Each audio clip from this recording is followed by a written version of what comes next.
widely, from American heiresses and the German writer Hermann Hesse to the founder of Alcoholics Anonymous. Dr. Jeffrey Satinover. Basically, the motive for starting Alcoholics Anonymous came out of a patient of Jung's experience. And Jung's communicating to that patient the idea that essentially he was not going to ever successfully get over his alcoholism if he did not find God.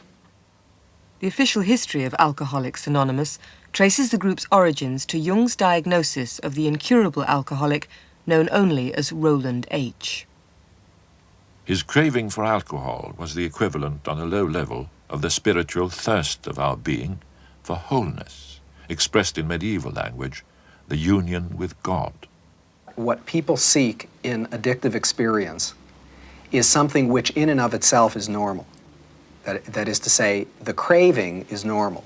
The craving for certain kinds of elation, for a certain sense of specialness, for heroism, for cessation of pain, and underlying all of those really, ultimately and most powerful, is the seeking of a sense of meaningfulness.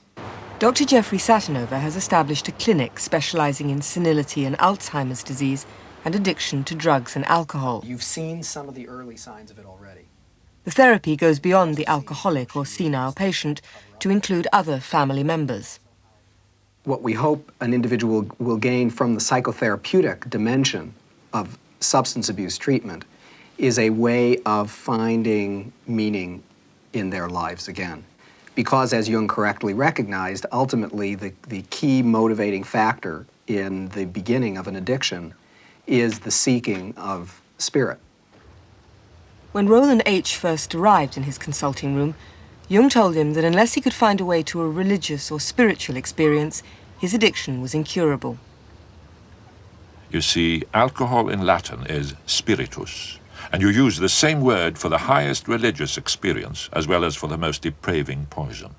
The helpful formula, therefore, is spiritus contra spiritum.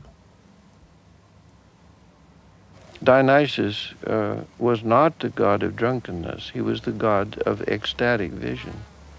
He was a god of wine, but that was the wine of religion, not the wine of drunkenness. For Robert Johnson, the Greek god Dionysus offers an insight into the modern epidemic of alcoholism. Johnson draws on mythology for fables of psychological reality.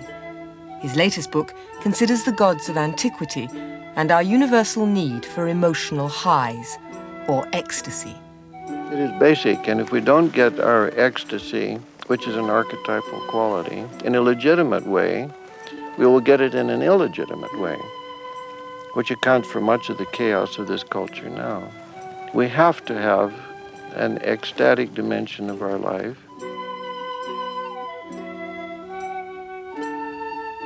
In all ancient cultures, the heights of the mountains and the heavens have been identified as the place of the gods. Moses received the Ten Commandments from his god on the mountaintop. The Greek gods dwelt on Mount Olympus. The Pueblo Indians lived close to their father sun on the 6,000-foot high plateau of New Mexico.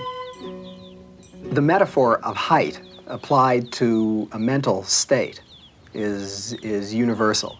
And when an individual seeks the experience of getting high, the implication is that they chronically, or as a matter of course, do not feel high.